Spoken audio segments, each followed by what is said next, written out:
करती रहती हैं, जिनके कुशल निर्देशन में आज हम सब गौरवान्वित महसूस करते हैं। महाविद्यालय की यशस्वी परम आदरणीय प्राचार्य को मैं आमंत्रित करना चाहता हूं कि आप आएं और अपने मुखार बिंदुओं से हम सबको अवगत कराएं।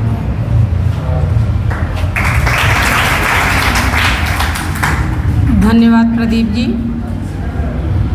स्वतंत्रता दिवस के अवसर पर आयोजित इस कार्यक्रम में इस सभागार में उपस्थित संरक्षक के रूप में सदैव इस संस्था के हित में सोचने वाले श्री विजय बहादुर सिंह जी, यहाँ उपस्थित इस महाविद्यालय परिवार के समस्त सम्मानित शिक्षक बंधु, विदुषी शिक्षिका बहनें, यहाँ उपस्थित महाविद्यालय परिवार के तृतीय एवं चतुर्थ वर्ग के सहयोगी सदस्यगण तथा मेरे प्रिय बच्चों, सर्वप्रथम माँ वाग्देवी को प्रणाम करते हुए इस 42 क्षेत्र में शिक्षा की अलख जगाने वाले इस संस्था के संस्थापक, हम सभी के अग्रज, इस संस्था की नींव रखने में अपना सर्वस्व न्यौछावर करने वाले इस संस्था के संस्थापक स्वर्गीय ठाकुर समर बहादुर सिंह को मैं शत शत नमन करती हूँ, अपने श्रद्धा सुमन अर्पित करती हूँ।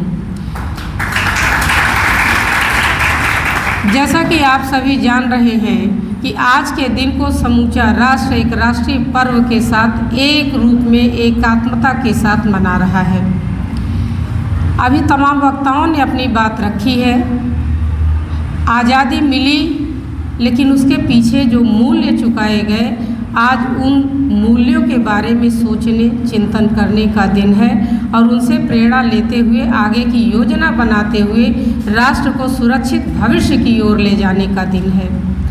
आज इस अवसर पर इस देश को आज़ादी दिलाने में अपने बलिदान, त्याग, तपस्या करने वाले राष्ट्र के वीर सपूतों, शहादत देने वाले राष्ट्र के क्रांतिकारियों, राष्ट्र के सेना नायकों, जिन्होंने अपना त्याग और बलिदान दिया है, उन सभी को आज इस अवसर पर मैं शत शत नमन करती हूँ, उन्हें अपने श्रद्धा सुमन अर्पित करती हूँ। हम सभी अपने अपने घरों में एकदम चैन से आराम की नींद ले पाते हैं, निश्चिंत होकर जीवन जी रहे हैं, जबकि पूरा विश्व युद्ध की विभीषिका से जूझ रहा है। ऐसी स्थिति में अगर हम शांति से रह पा रहे हैं तो इसके पीछे जिसका कार्य है, जिसका हौसला है, सेना के तीनों थल, नभ और जल, तीनों सेना नायकों के हौसले को प्रणाम करती हूँ, सैल्यूट करती हूँ। अभी थोड़ी देर पहले निदेशालय से प्राप्त जो संदेश था उसको chief proctor doctor Brajesh Kumar Mishra द्वारा वाचन किया गया, जिसमें मूल यही रहता है हर बार की तरह कि विगत एक वर्ष में जो उच्च शिक्षा के क्षेत्र की उपलब्धियां हैं उनके बारे में बताते हुए भविष्य के लिए आप लोगों को अपने कार्य के प्रति सचेष्ट रहते हुए राष्ट्र धर्म की ओर प्रेरित करने का कार्य किया जाता है। उसी प्रेरणा के साथ मैं अपनी भी बात लेकर आप सभी के सामने उपस्थित हूँ। मुझे आज से लगभग 2.5 वर्ष पूर्व मुझे इस 82 महाविद्यालय परिवार के प्राचार्य पद का कार्यवाहक प्राचार्य का उत्तरदायित्व सौंपा गया, जो मेरे लिए अतिरिक्त कार्य था।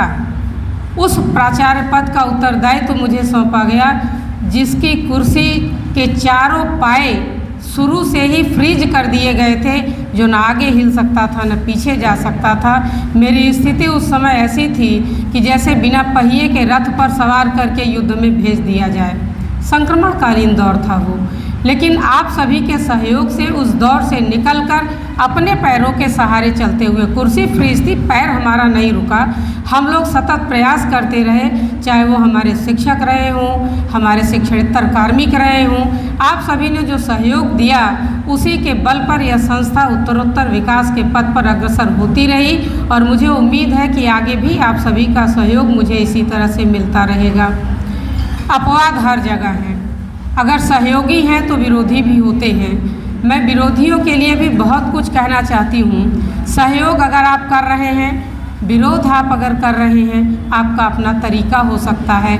लक्ष्य सबका एक ही होता है कि किस तरह से संस्था को विकास के पथ पर ले जाया जाए।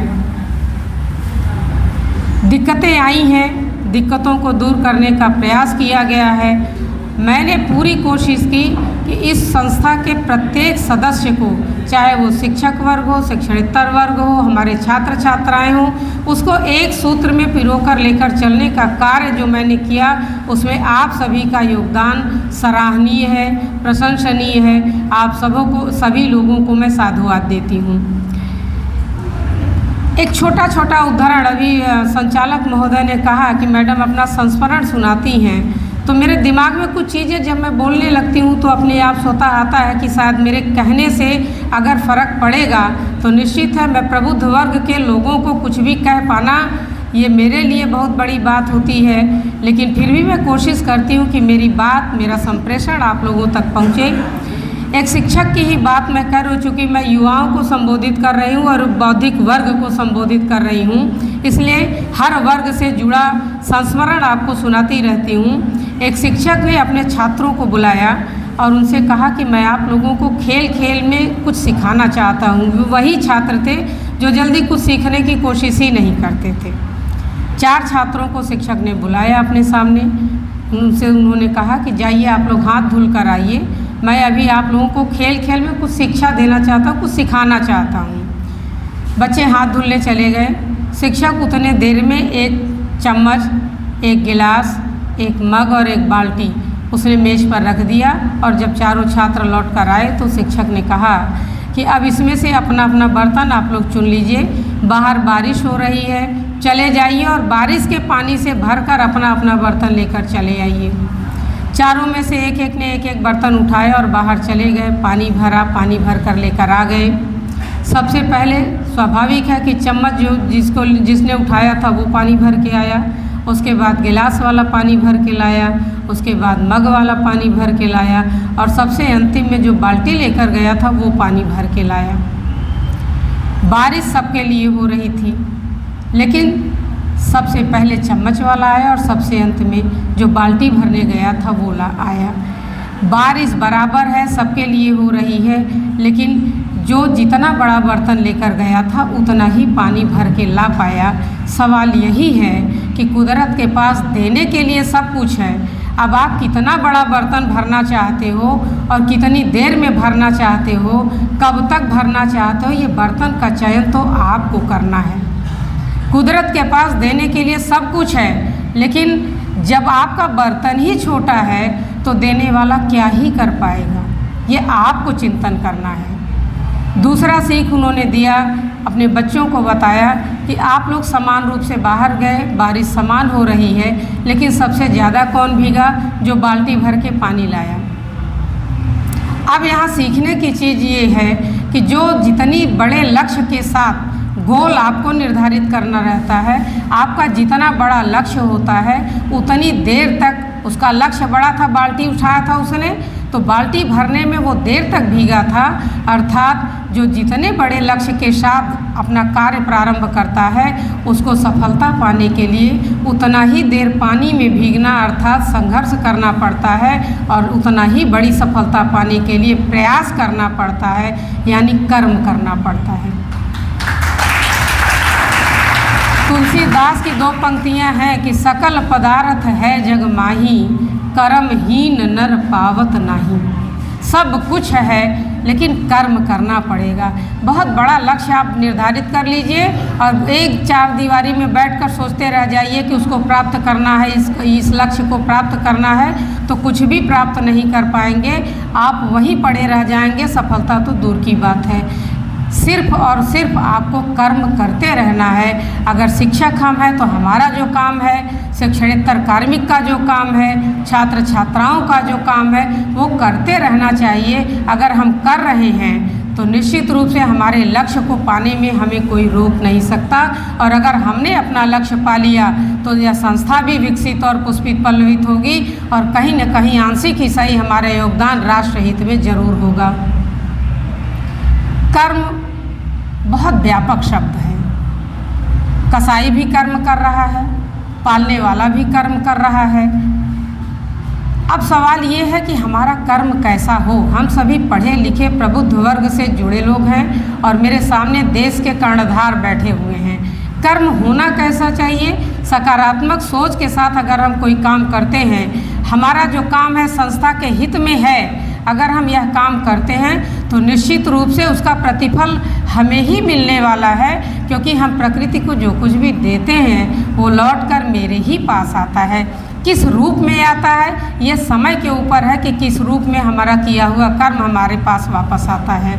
एक छोटी सी कहानी मैं अपने बच्चों को बताना चाहती हूँ। एक बहुत गरीब किसान था, उसके पास कोई काम बहुत ज़्यादा नहीं था। सप्ताह भर में दूध दही और मक्खन बना के उसको बेचने का काम करता था। तो सप्ताह भर में उसकी पत्नी मक्खन बनाया करती थी। जब मक्खन निकालती थी तो उसका बट्टा बनाकर वो लेकर शहर जाता था।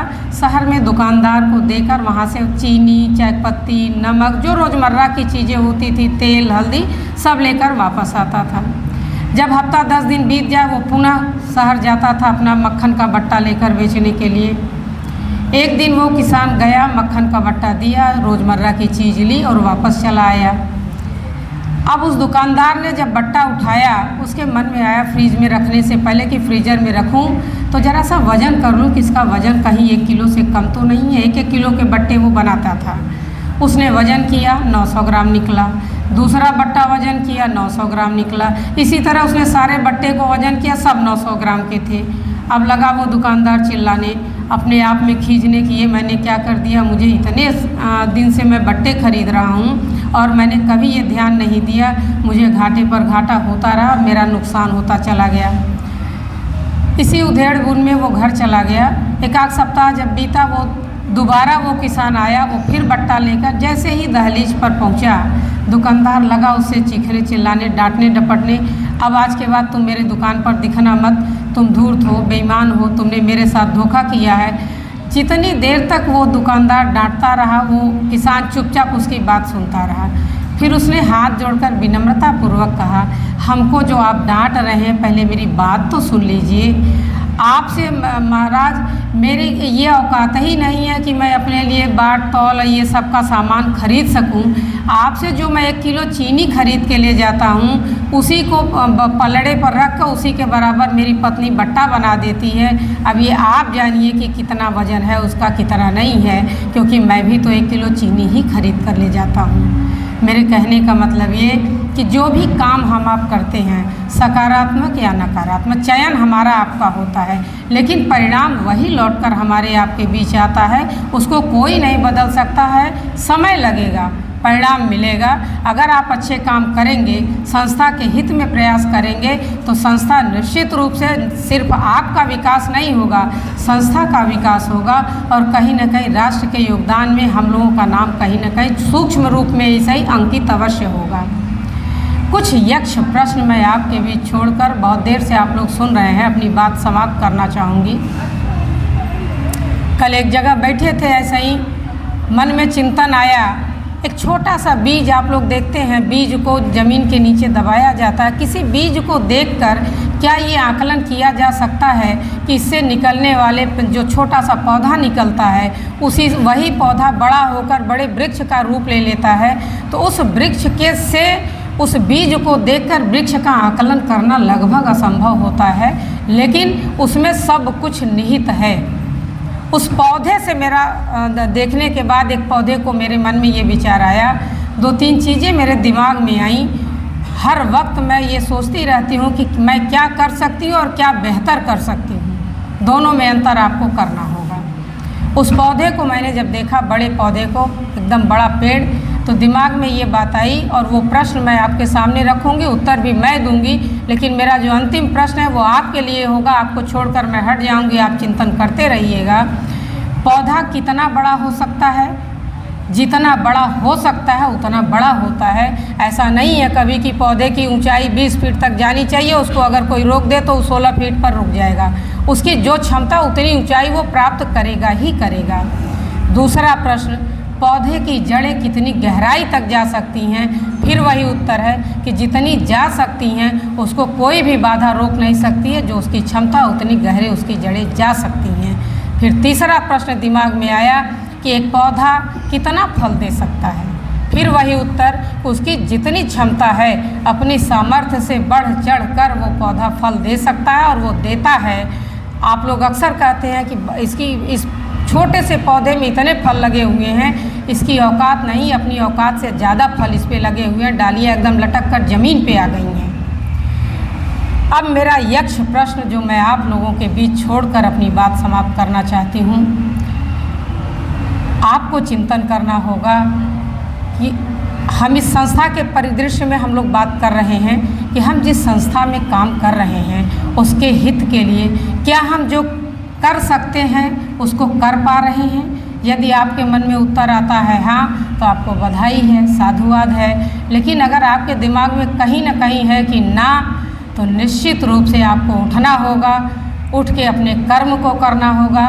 जब तक हम सभी मिलकर अपने अपने पटल का काम सुचारू रूप से नहीं करेंगे, चाह कर भी संस्था को विकास के पथ पर हम लोग नहीं ले जा पाएंगे। सबको एक साथ एक मंच पर, एक पटल पर आकर अपना अपना सहयोग प्रदान करना होगा, चाहे वो शिक्षक हो, शिक्षणेतर कार्मिक हो, हमारे छात्र छात्राएं हों, हम सबको अपना अपना काम करना होगा।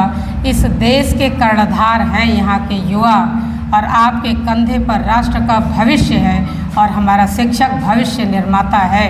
राष्ट्र निर्माता शिक्षक को कहा जाता है। इसलिए एक बार मैं पुनः उसी शासन के पत्र जो अभी आपके सामने उनका वाचन किया गया कि आत्मचिंतन और आत्ममंथन करने की ज़रूरत है, पुनः उसी का निवेदन करूंगी कि आप सभी आत्मचिंतन करिए कि क्या हम जो कर सकते हैं वो कर रहे हैं या नहीं कर पा रहे हैं। उत्तर अपने मन से सोचिए, उसके अनुसार काम करिए, क्योंकि फिर वहीं हम आ जाएंगे कि कौन कितनी बड़ी बाल्टी भरना चाहता है, उसको उतनी देर पानी में भीगना होगा, और हम जो कर्म करेंगे वो प्रकृति हमको स्वतः वापस कर देगी।